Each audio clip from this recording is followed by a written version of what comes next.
And right now they're thinking that they can do the business, but it's not. And that's a success metric not just for them, but for us. Totally lossless project. Over-regulation is bad, regulation is good. It's so interesting to watch how your child grow up. When you created your first AI agent. Yeah. We're not talking about something in the future, we're talking about something in the present. All right, hello. Today we are here, Hey. Max, and we thought we'll do this little fun stuff, talk to you about who we are, firstly, and then what we're doing, what we're building. So this is a very informal setup, where me and Max together are sitting here, and we want to share our experiences, what we've done, in our previous life, let's say, and the present life, and what we want to do together on Prompt Race. So, Max, over to you. Just a quick walkthrough of who you are, how you are, and what you're doing. So yes, I'm Max Morris-Motin. I'm 42 right now. I used to be a sports manager during 20 years, I guess. I used to work in a football club, hockey club, host Olympic game once, 2014. Didn't know that. Yeah, was an org committee of Football World Cup.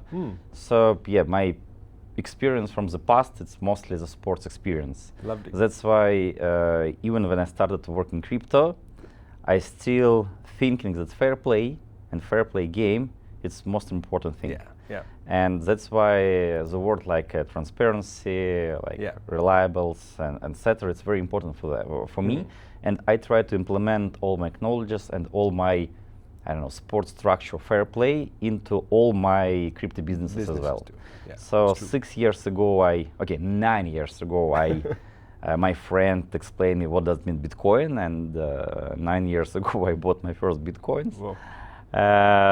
Later on, I was involved as a marketing agency with crypto, with Web3. And last 6 years, I'm totally in market making. So last 6 years, I very deeply involved in all algorithmic trading, market making, side project market making, etc., etc. So during this 1 month ago, I decided to count how many projects I'm working with. And it was... What's the number? Yeah, it was more than 1,000 projects. Wow, okay. More than 1,000 tokens.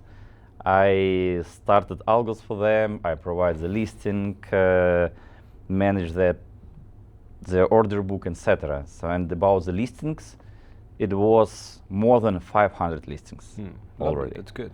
So yeah, it's really... It's quite a lot to accomplish in a short time. Absolutely, yeah. So that's why in Cicada we have very, very experienced team, especially about the initial listing, secondary listing, and about the project market making. Lovely. I think this is something that I didn't have when I came into Web3, Max, but like the sportsmanship, So I met a lot of founders, and they're like, hey, like we were like rugby players, So I think that quality of sportsmanship is still alive, and it's not just Web3, like it's a very competitive industry, absolutely, as we all know it. So these, these sort of basics at the ethical base of, what the foundation, let's say, is always very important. So you have that flair too, which is quite visible, in the way you think and the way you do business. So that's really good. But when I got into Web3 a quick of that, so I wasn't, I've been not a very early adopter of Bitcoin. There was a friend of mine, I was sitting with him, and he's just, hey, there's this crypto, like this is this. He mining. He wasn't mining. He was a part of a big firm. Okay. And then he got a lot of money because he worked in that firm for a long time. He was investing. He was learning to invest. And I was playing with him, just sitting at his home. Just two friends. Couple of friends, just having a good time. And he said, hey, look, there is this, crypto coin, and there's Bitcoin, and there's Litecoin, and like there's some things that I bought, and it shows me like there is a good flavor in it. So you want to try maybe. And then I learned about hardware wallets. So my journey didn't start, very professionally. It started at an investor side, retail side first, but been around 6-7 years, So when I got into that, then it started, I kind of liked the vibe of of I the remember this ICO boom, this Yeah, ICO that's true. style, Everything was yeah. ICO at that time. Yeah. I took part in many of them, and I guess 99% of them it was a scam. Yeah. It's never They happened. vanished now, right? Like Yeah, I it's lost a nothing. lot of money, so I think I invested over $100,000, and all of them gone. I think this has been, you're pointing us to a very good direction, which is like the problem of the industry. Like let's spend some time to talk about that. The problem is that the industry is good, the tech is there, we can adapt. The users, that's a subject. It requires marketing, requires a lot of effort still to keep someone and then bring them in and then keep them in the cycle because of the other competitors offering a lot more incentives than you. So that's another point that we can get into. But I think the problem is that people in the space now I see are looking towards like the solution side, which is like the people who were not supposed to be a part, like the scam side of the industry, is getting washed away with time. And I've seen this over a lot of years. Being here in Dubai, being in other parts too, that industry is maturing from an angle. But yeah, it still has its own, problems. So what do you think about that subject? Like, where do you think will be an epitome where we can say, hey, like, 90% we are free from, nothing is going to be 100% free from, scammers, but at least we are a good percentage out from this dilemma. No, I think that right now in crypto, 98% is scammers, so totally lossless projects, Yeah. Unfortunately. Yeah. And most of them, they don't have any utility, they don't have any real users, adoptions, etc. So it's just a bubble. But we have still few percentage real interesting projects. I'm a big fan of crypto, and I'm big fan of all projects who have really any adoptions. I'm a big fan of DeepIn. I'm a big fan of AI, and I'm thinking that our industry should be more adult, because a lot of teenagers, a lot of students just got into kids, it. They want to make quick they bucks. They became very, very, very rich because of the meme coins, because of some different stuff. Yeah. And right now they're thinking that they can do the business, but it's not. Yeah, they understand how maybe to earn the money. They understand some trends like again meme coins, yeah, something else. They understand how to organize the farms of liquidity farms there. Yeah, or drops and etc. Of course, they understand how to do that, but it's not a sustainable business. It's not a long-term business. It's some gray area where you can earn straight away. Yes, of course, they are more flexible. But the guys with so for example, in Cicada, we are in the process of receiving Quora license and the Mika license. We have a license in Canada, so it's very expensive. It takes minimum 1 year to get these things. To get the wire license. Very expensive.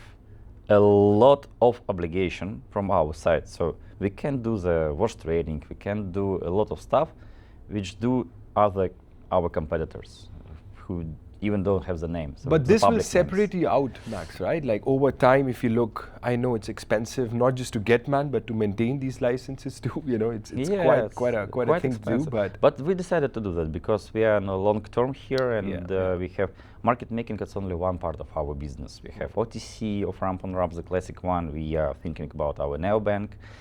We have liquidity provision department. So we have different type of businesses. Prompt race, of course, we're talking about it later on. So we have a lot of them, and so that's why we are around 100 employees right now in Cicada. So yeah, that's it's the first part. And the second part, that utility of any project. So if you can, for example, very simply change your token for USDT and use USDT or fiat, and not use your token anymore in your project and inside your ecosystem, it means that you don't have utility. It's, for example, Base. Makes sense. Very good chain. They don't have token. It's not, and they're very, very successful. So, or I don't know, MetaMask. Yes, they don't have token. Correct. But they are very successful.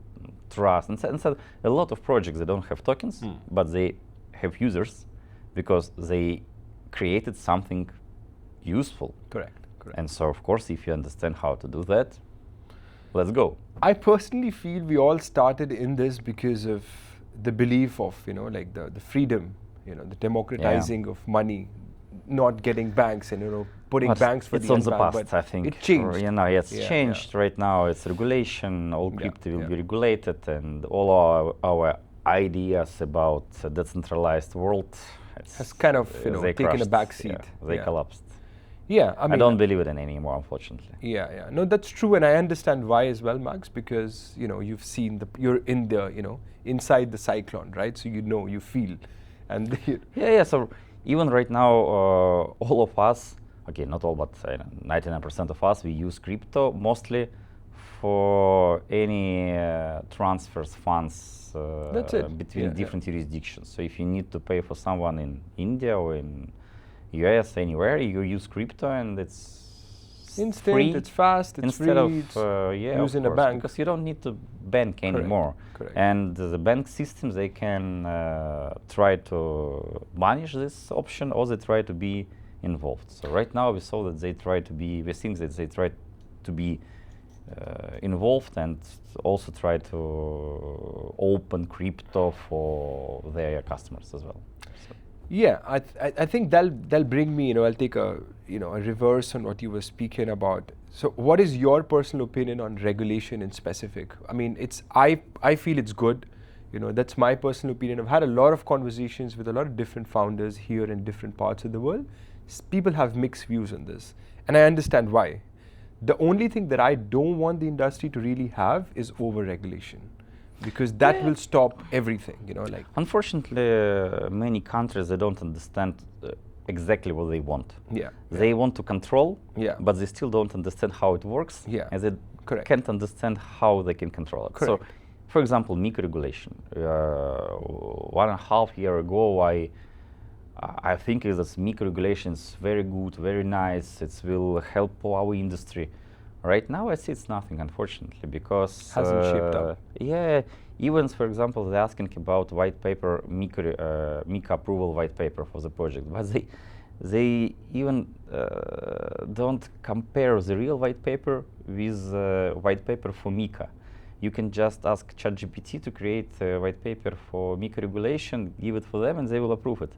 It's make nothing sense with the real product. It's really just for just getting the base ground. And this is in my opinion, it's stupid, totally stupid. So you don't have any additional, I don't know, insurance from government. No. So a lot of countries, they don't understand how crypto works really, what utility could be, and this is the main problem right now. But maybe it will change. Maybe, I hope. Or the bureaucracy, it's very bad, and it's impossible, in my opinion, to create the one rule for all countries. It's impossible. A unified one. Unfortunately, but the crypto industry will create these rules for themselves. So we don't need the government for that. Self-evolving sort of a structure there. Of course. That's what I believe. I mean, as I said, over-regulating something is the only scary part that I see, and that is doable. But if you look at the larger aspect of the world, like let's say in the UK, or the CIS, or Asian belt, or if you look at the US, or you look at China, implementing, or you look at the Middle Eastern region, UAE for sure has quite a lot of momentum around regulation, but Turkey, for example, leads. If you look at the statistics in terms of the users, for this. So let's change gears to users, and I want to get deeper into prompt praise and how you personally use AI, and want to learn some fun stuff about you on this together on this. But the question that comes to my head next is how do you, so we know that it is just to summarize for everyone, over-regulation is bad, regulation is good, industry is maturing, real users still are not there, but we see a good hope for them to change because the technology is there, it has a power that probably didn't really exist. I was reading a lot about cypherpunks, Max, I don't know if you've read that subject in detail, but the first cypherpunk manifesto and details around the movement, which started from literally a newsletter, and has shaped so much of different things on the internet, including blockchain and DLT is how we call it. But I want to shift gears and talk to you more about AI, on this. And I know that you are personally trying to use a lot of assistants to grow your team, to manage stuff there, to be a bit more productive. So what do you do? What are the practical things that you've taken, as steps to? I have started 1 year ago and started with make.com. Later on, high five. I started with the same too. Yeah, N10. And it's really helped me, and I see the real value. Yeah. So first of all, what I did, I automized my sales department. So we started to rack all our conversation with clients and potential clients, and AI, with 1 second, analyze the structure of the conversation and suggest what we can offer. So I educate this algo, this scenario with my materials, with our FNQ section, and AI can, even during the conversation, suggest for our sales manager what we can offer additionally. So, for example, maybe he forgot to mention something. And it's the first of all. The second one, it's a real, the real understanding what happens in your team, because we have a lot of BD and sales persons, and we, of course, it's hard and impossible for me to be involved on each conversation. And here the systems, the AI, they can give me the, like a summary of each call. It was successful or not. Maybe we can change something. Maybe I can suggest something for our sales team, etc. So first of all, I started with Make. Later on, in 2026 already, I started my journey with Claude, and finally with OpenClaw as well. So nice. It's so interesting to watch how your child grow up. When you created your first AI agent, yeah, and it responds to you, you're like, what? Like, yeah, what? But he's really like a small child. Yeah. After that, step by step, you spend a lot of time with communication. Yeah. You explain him what you want exactly to receive from him, and step by step, he became clever, and it's really amazing. So right now we analyze all media space in Web3. We match our clients and our potential clients with any mentions in Web3 media, so we instantly can create the message and send the message for our clients and ask, can we help with market making or our other services as well. So also I automated a lot of micro task management in-house for HR, for accounting, etc. And so yeah, it's opened a lot of new opportunities. So that's why we decided to also to go for the next level and ranking projects, started prompt race. Yes. I totally believe that it's necessary for all Web3 projects. Yes. I'm also obsessed in solving that problem, so a lot of my time goes in digesting what's happening, keeping up to the track. One of the, which is a very challenging aspect in AI specifically, because there's a lot of big global talent in it, and they're constantly working at the back. And now there's this machines also, which are 24/7 working. So for us as humans to keep track of where it is going is becoming a bit tough, But it's just a very challenging way to challenge us, the sportsmanship part. Like you cannot, hey, he's running faster, but it's not like I'm going to run slow. I'll still run my pace and try and increase, but it's a marathon. We all want to win at the end. So, and I think you're using it usually for your pipeline management, which is always a very good use case, and you can collect this intelligence and then reuse with your clients, share it with them, help them figure out the gaps of their business.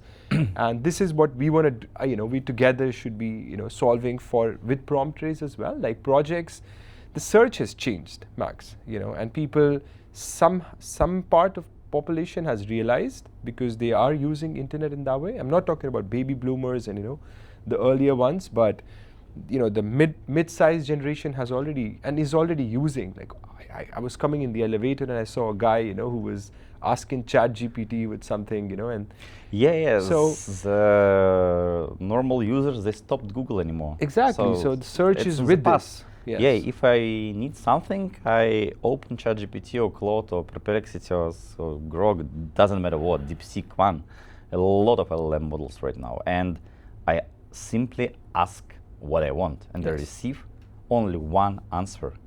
So in the past with Google, I receive a lot of the Multiple pages, options multiple to check. options. Yeah. Yes. But right now, everything is gone. Right now, you receive only the answer from your LLM model, and that's all. And if you are not in this answer, your brand, it means that you disappear. Correct. You Totally just don't exist. disappear. Yes. Yes, you Yeah. don't have the second page, the second option, nothing. Yes. You can be inside this answer, or sorry, You're just not there. yeah, Yeah. that's all. And this is a huge game changer. changer. I agree. Absolutely I huge. agree. So right now about the Web3, if your project or your chain or something, what you're doing in Web3, you are not in this answer, it means you lose clients. Very simple. There is this concept, Max, and we should dig deeper into it. The query fan out.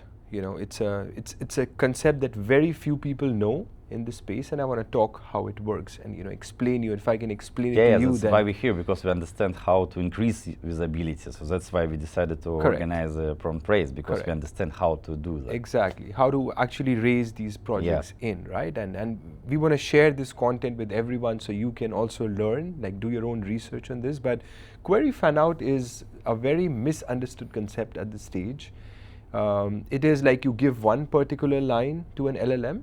It doesn't matter which LLM it is.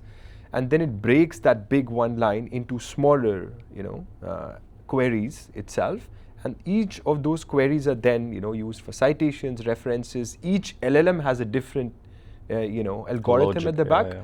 But the interesting part is that it also changes at in terms of the time. So because it's real-time data. Yeah, of course, it's educatable process. So this is very different than how search engine was.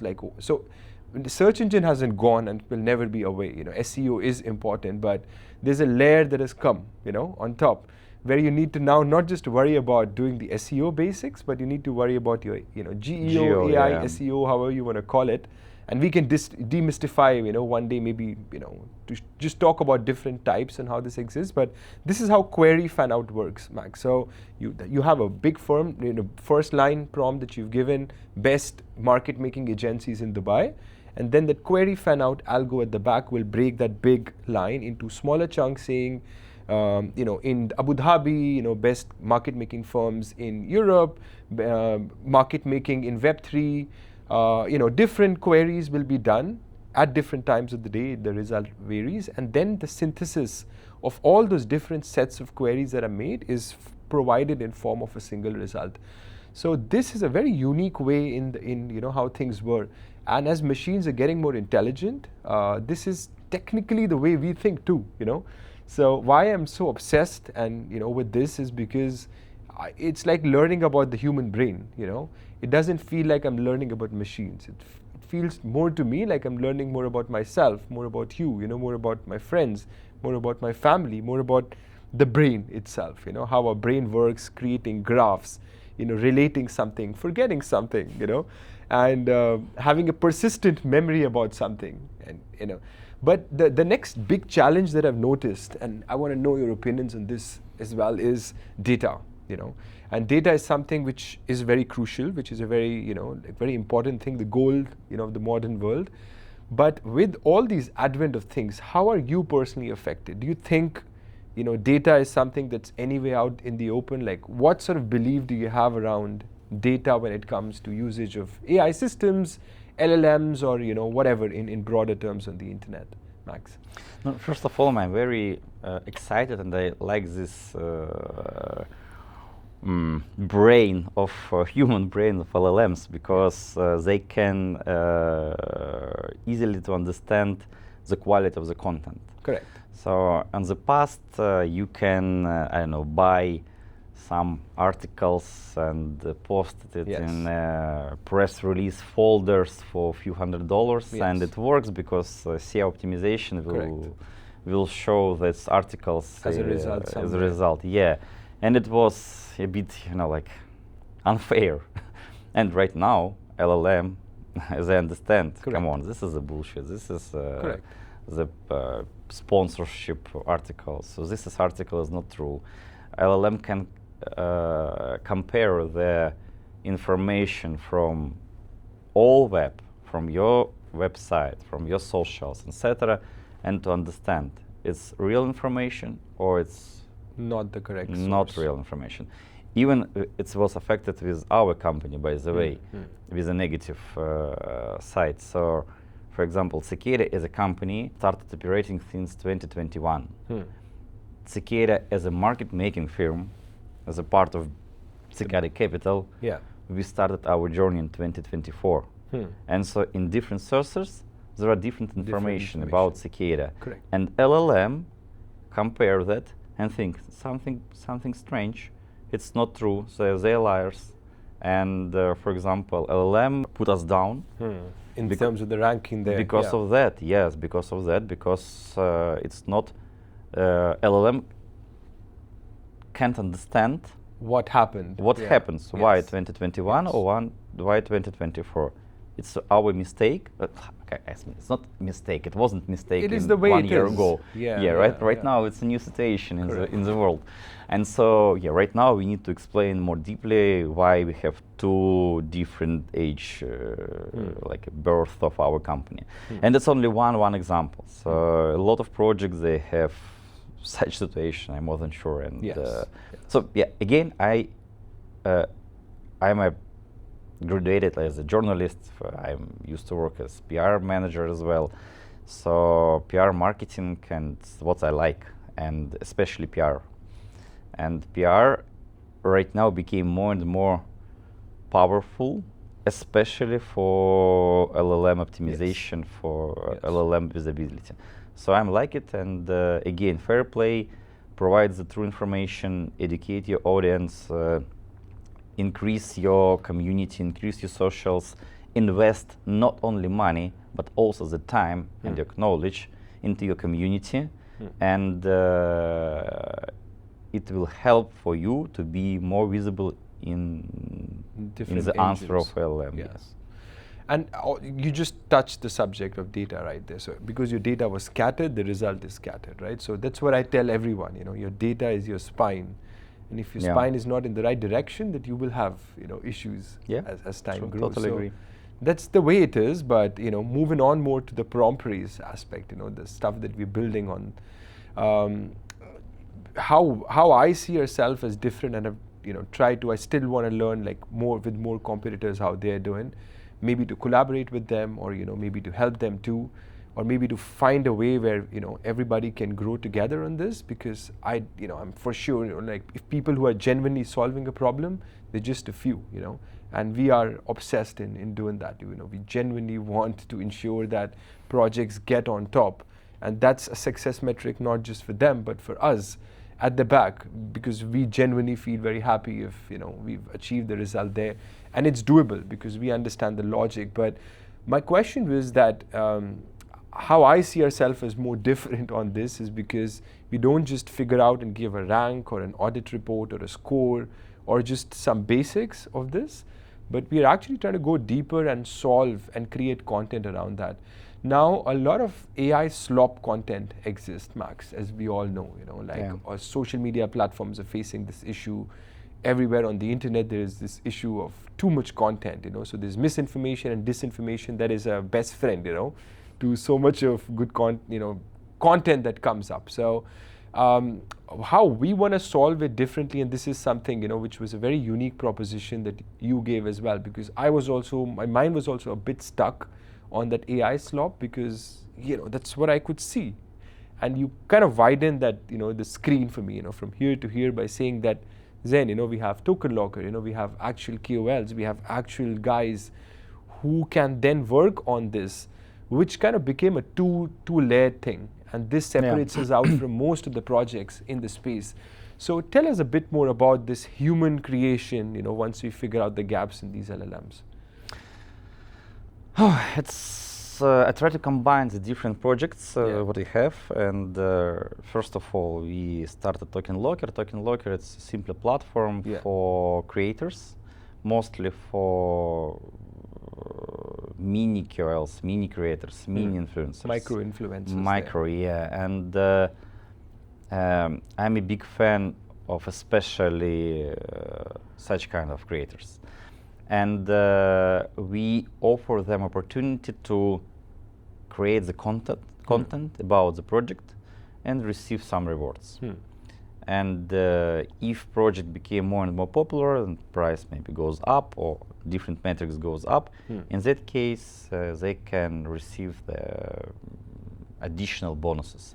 And the bonuses combined with the KPI. So we have a different KPI levels, and when the project reach specific KPIs, each QL, each creator, they can claim more and more and more tokens. So it's like a long-term process, and more, more again fair and make more sense for project and for creator. I like to compare the KOL and creator. So KOL for me it's like a prostitute. You pay once for 1 hour. And that's all. And they don't care about you anymore. And creator is as your wife, your girlfriend, wife. So you invest much more, and time and money maybe as well, but the effort also much higher. And you have a long-term relationship with them. Yes. So that's why we created the platform for creators mostly. And it's from the one side. The second side, we have a prompt trace, which can analyze what necessary to improve for each project. And prompt trace gives the specific suggestions what should be improved. And our one more AI layer, he combine specific needs of each project with a specific creator with his audience. So we analyze his audience of this creator, and we analyze what necessary to improve for this project, and we combine them together. And they can, so they can make the deal. It's totally on chain, so it will be the smart contract between each of them. Frictionless there. Absolutely, yes. And they say, okay, so the project allocates specific numbers of tokens, for example, or USDT, doesn't matter, accept everything. And creators start to create the content. When it will be done, again, AI check the quality, etc., and the deal is done, so the creator receives the tokens. So it brings more, again, fair play, fair play all the time in my life among the different participants. And so we, as a prompt trace, token locker, cicada, we like the guarant of this deal, of this structure. So this you make in the ground not just fair, but it is also performance driven, right? So of course there is a very clear incentive on the creator itself to create the highest quality content in order to receive the highest rewards too, which I think is very fair, right? Like, absolutely, and and I've worked with a lot of KOLs too, Max, and I realized that I don't want to name anyone in specific, but a lot of them don't exist now, like the channels are out, and so how do we solve, what do you think is going to be a solution to solve this creator aspect too? Like there is a XYZ following, and a lot of them buy followers, a lot of that is paid followers, not organically grown. You can see, how this works, but then how do you think, can this actually be even solved as a problem to distinguish between the top creators, somebody who's, as you said, a creator, not just a KOL, versus the bigger crowd? So you mean how to be sure that this creator has real audience? Correct. How and not just real audience, but how to ensure that they, because as you're saying, it's a long-term relationship that X project wants to develop with the creator. So if a project is watching us, how can we assure to them that the creator that we are, that's going to work, it could be a multiple creator for sure, but how do those set of creators are going to stay and are also going to be as committed as, the project? No, first of all, we analyze each creator, and we have 4 tiers. Okay. And we have a specific formula how to analyze the quality of each of them.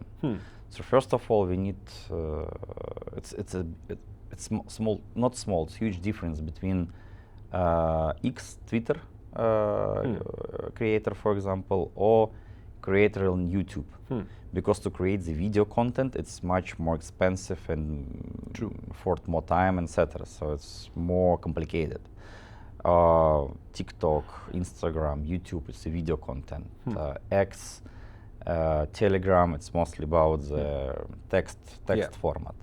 So we can analyze each socials separately, and we have a formula, the total formula, which provides a specific tier for each QL. Okay. And so, if you're in the tier 3, for example, it will be one amount of tokens which you can receive. If you're in tier 1, it will be. So you tied those two. And tiers. They can. And after that, we analyze the quality of the materials and quality of campaign where he take part or she, and they can move between these tiers. So this is how it can help to be more sure that it's real content, real users, and not just bots and etc. Actually, platforms are also doing their initiative. There's a lot of, like, if you go on LinkedIn and if you even go on Twitter, which has a lot of bots, and we all know at the back. And now you can see it's got trim, they do catch. So I think because of AI, probably a lot of machines working at the back. It's impossible for 100% be sure that there are no bots. It's impossible. Of course, there will be a lot of bots, and a lot of people will try to break the rules, etc. Of course, it's obvious. It happens everywhere. But we still understand that some guys, they have any traction, and you can analyze the links, you can analyze the real value with text, etc. Where you receive information, how many people, for example, link for this, tag for this link, for example, click for this link. I've actually created a lot of options can be improved and implemented, but it's need time, and we will go step by step. We understand how to do that, but for now there's no sense. If somebody try to, like affect us or try to do something illegal, okay, let's try. We will handle it manually. Correct. I mean, let the problem come and then we look at the solution, But there was this creator that I was watching, Max, and he's created a skill that allows these creators, past profiles to be identified. So, and even the first post. So I think that's a very good quantification. Like, hey, when did you actually start creating content? What did you start with?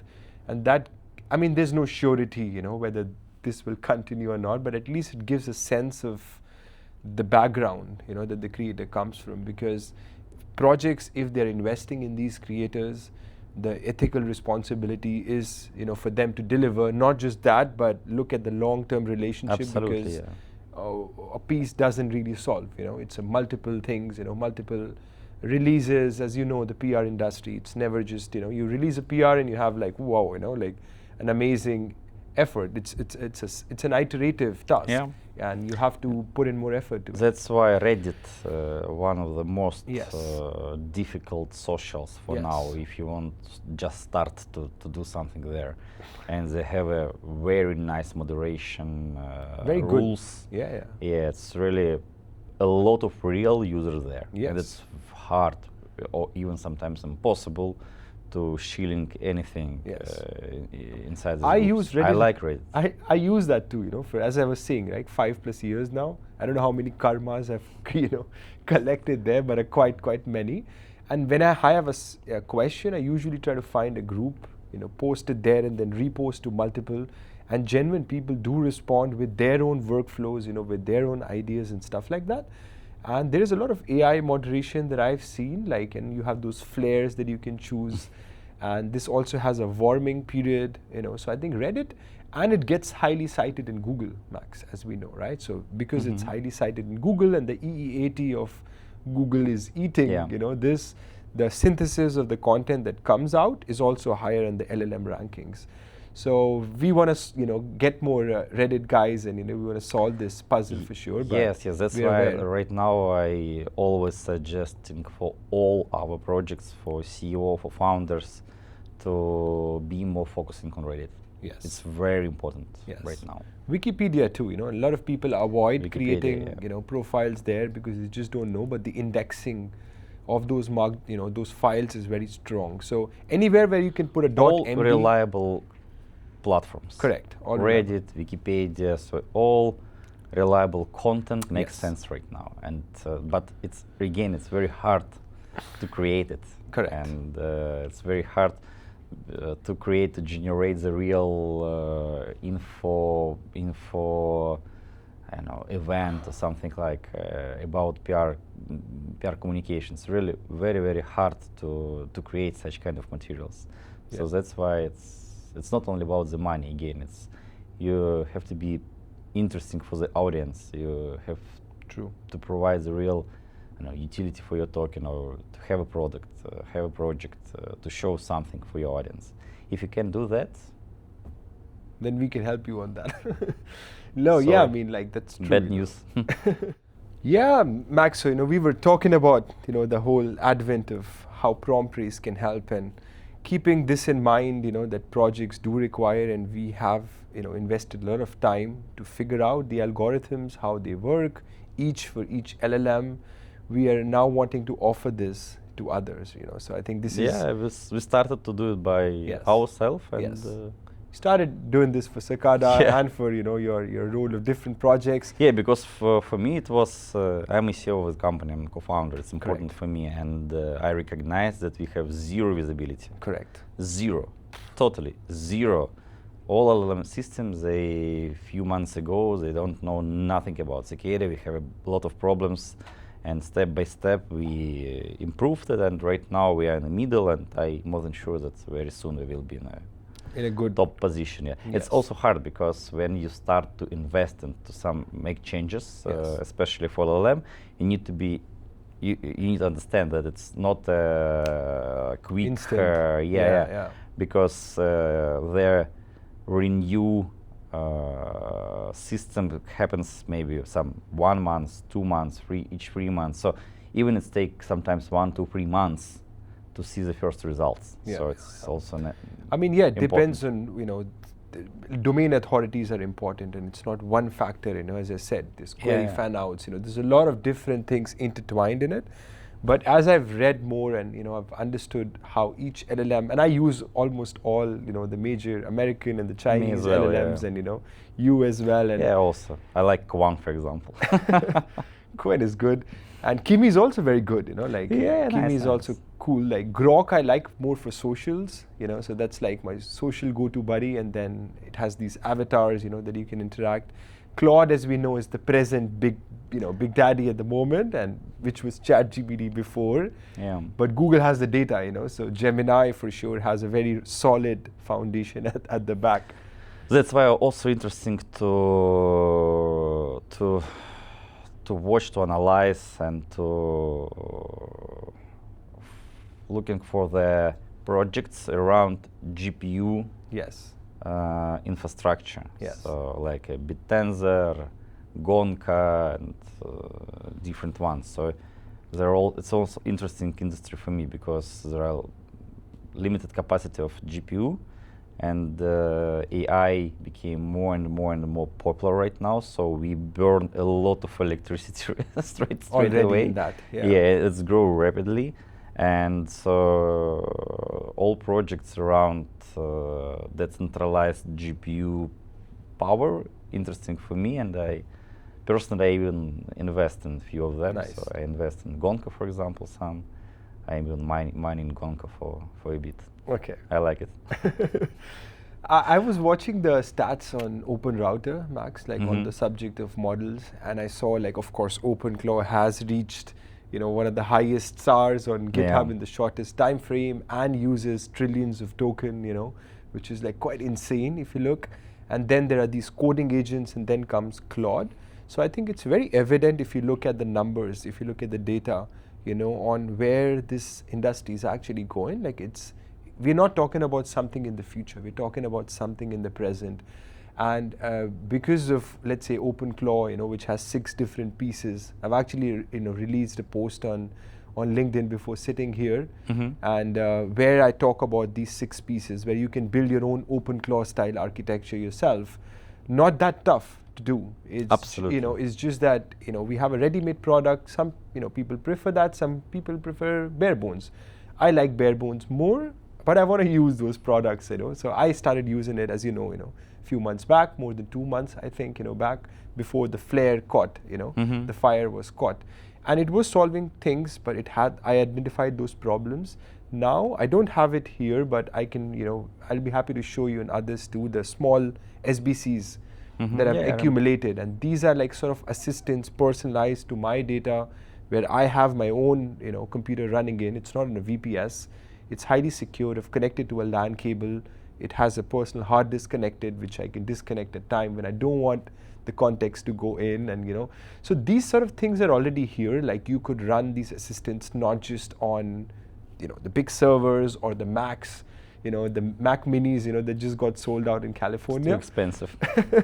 Like, you don't need a fancy machine. Absolutely. You need a $10. It's just the marketing. You just need a $10 machine. Like, I did it on my Raspberry.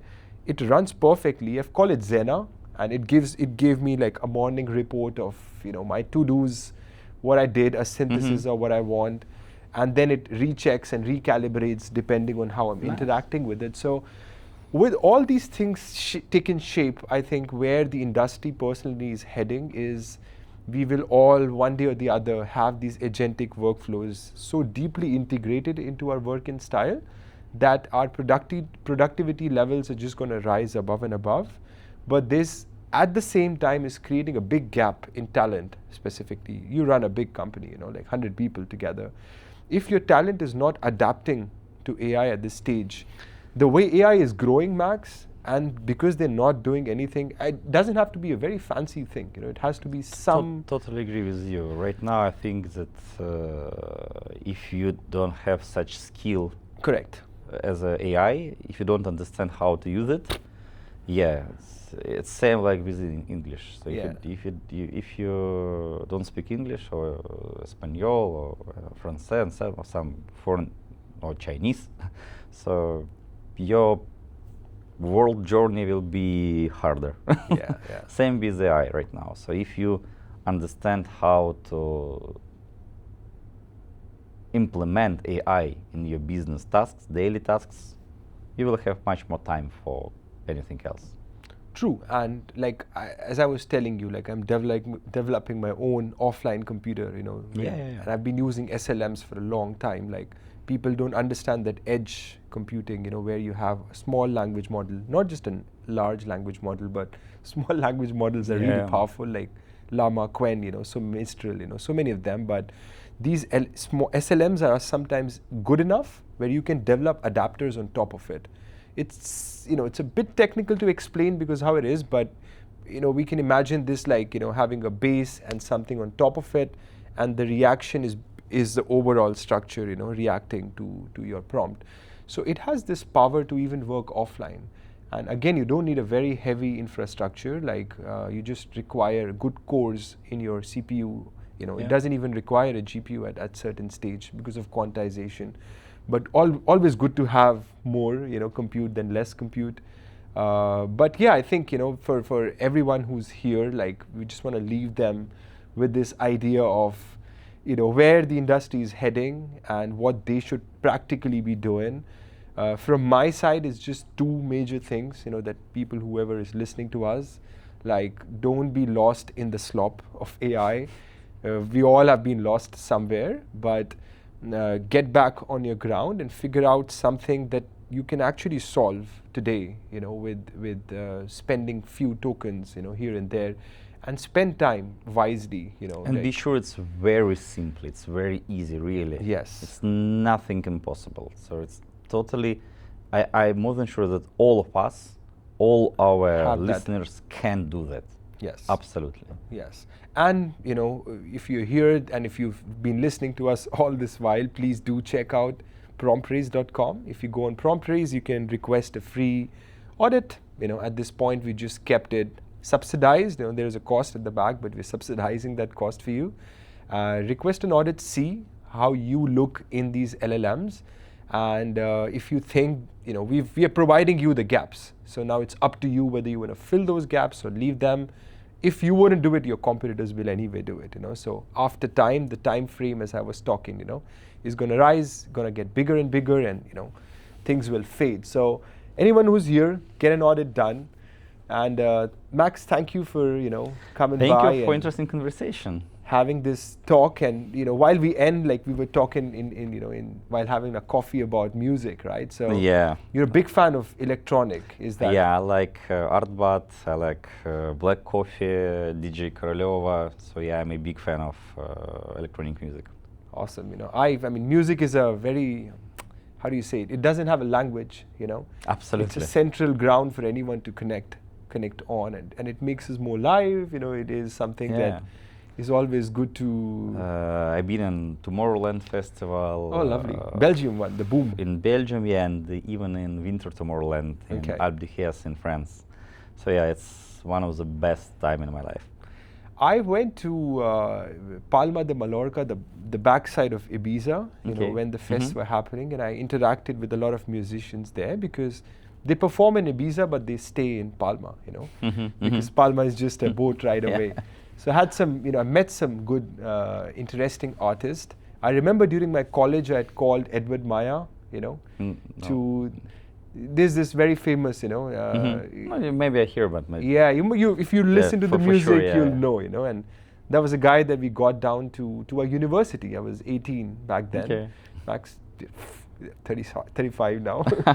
But, like 17 years back when we got Edward Maya, and, so I personally also love music because I think it's a very central ground to, to connect. Doesn't have a language.